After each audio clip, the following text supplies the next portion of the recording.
नमस्कार दोस्तों, जब भी ऊपर वाले से मांगो तो अपने माता पिता की लंबी उम्र मांगना, क्योंकि उनसे ज़्यादा प्यार इस दुनिया में कोई आपको नहीं कर सकता। ये कहानी है एक पिता और पुत्र की, जो समुद्री रास्ते से कहीं जा रहे थे और बीच समुद्र में उनकी नाव, जिस नाव पर वे सवार थे, खराब हो गई। अब उन्हें लगा कि नाव खराब होने के बाद जीवन समाप्त होने को है। तो पिताजी ने देखा कि दूर एक टापू दिख रहा था।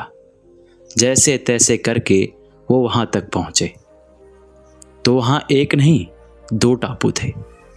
वो किनारे पर उतरे और पिताजी ने कहा, देखो बेटा, अब तो जीवन समाप्त होता दिख रहा है। कुछ और ऑप्शन नजर नहीं आ रहा है, कोई विकल्प नहीं है। यहां से जान बचाने के लिए एक ही काम बचा है। बेटे ने पूछा, क्या पिताजी? पिताजी ने कहा, बस एक ही काम बचा है। ऊपर वाले की प्रार्थना करते हैं। एक टापू पर मैं जा रहा हूं, दूसरे पर तुम चले जाओ। ध्यान लगाओ और प्रभु से कहो कि हमें बचाएं। जो मांगना है मांग लो, कुछ ना कुछ तो होगा ही। पिताजी जाकर के ध्यान लगाने बैठ गए और जो पुत्र था दूसरे टापू पर जाकर के प्रार्थना करने लगा, जो बहुत ही वीरान था। ध्यान में उसने कहा कि यहाँ तो बड़ा वीरान सा है, कोई पेड़ भी नहीं है, फल खाने के लिए भूख लग रही है। तो उसने आंखें खोली तो वहाँ पर पेड़ ही पेड़ दिखाई दिए और बड़े बड़े फल लगे हुए थे। लड़का दौड़ कर गया और जाकर के फल तोड़कर खाने लगा और फिर से ध्यान में बैठ गया और कहने लगा कि चलो फल तो खा लिए, ये जगह बहुत सुंदर है, कुछ ऐसा हो जाए कि यहीं परिवार बसा लूं, एक झोपड़ी मिल जाए, यहीं पर मेरा परिवार बस जाए। क्या ऐसा हो सकता है? उसने ध्यान में ऐसा बोला और जब आंखें खोली तो सामने एक झोपड़ी उसे दिखाई दी।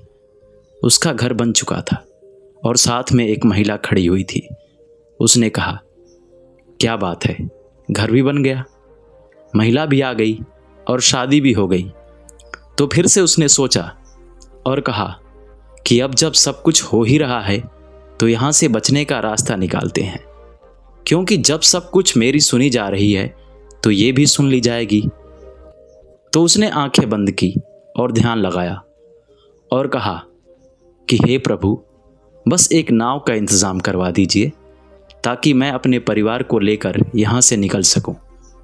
और जब उसने आंखें खोली तो सामने की तरफ किनारे पर उसे एक अच्छी सी सुंदर सी नाव दिखाई दी, जो जाने के लिए तैयार थी।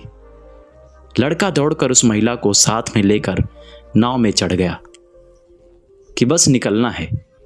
तभी आकाशवाणी हुई और आवाज़ आई कि बेटा, अकेले अकेले जा रहे हो, अपने पिता को साथ नहीं ले जाओगे? उस लड़के ने कहा कि मेरे पिताजी को उनके कर्मों का फल मिल रहा है, हम उनके चक्कर में यहाँ आ गए। मेरे पिताजी ने अगर अच्छे कर्म किए होते तो आप उनकी भी सुन लेते। उनको देखो, चुपचाप वैसे के वैसे ही बैठे हैं, कुछ हो ही नहीं रहा है। और इस तरफ हमारे यहाँ देखो, सब कुछ बदल गया है। पेड़ आ गए, फल आ गया, झोपड़ी बन गई, शादी भी हो गई। मेरी तो सब आपने सुन ली, मेरे पिताजी की तो सुन ही नहीं रहे हो। उन्हें उनके कर्मों का फल मिल रहा है, मिलने दो, हम यहाँ से निकलेंगे, उन्हें भुगतने दो। आकाशवाणी फिर से हुई कि बेटा, तुम जानना नहीं चाहोगे कि वो मांग क्या रहे हैं? उस लड़के ने कहा, बताओ बताओ, क्या मांग रहे हैं जो मिल नहीं रहा है? उन्होंने ऐसा क्या मांग लिया? पुनः आकाशवाणी हुई और आवाज़ आई कि बेटा, तुम्हारे पिताजी बस एक ही चीज़ मांग रहे हैं कि मेरा बेटा जो मांग रहा है उसे मिलता चला जाए और मेरे बेटे की हर प्रार्थना स्वीकार करना। लड़की की आंखों में आंसू आ गए। ये सब सुनकर उसे उसकी गलती का एहसास हुआ। लेकिन हम में से कईयों को गलती रियलाइज ही नहीं होती है। हमें अपने माता पिता को कभी भी अकेले नहीं छोड़ना चाहिए, क्योंकि माता पिता की वजह से ही आप ये संसार देख रहे हैं, नहीं तो ये कभी नहीं देख पाते।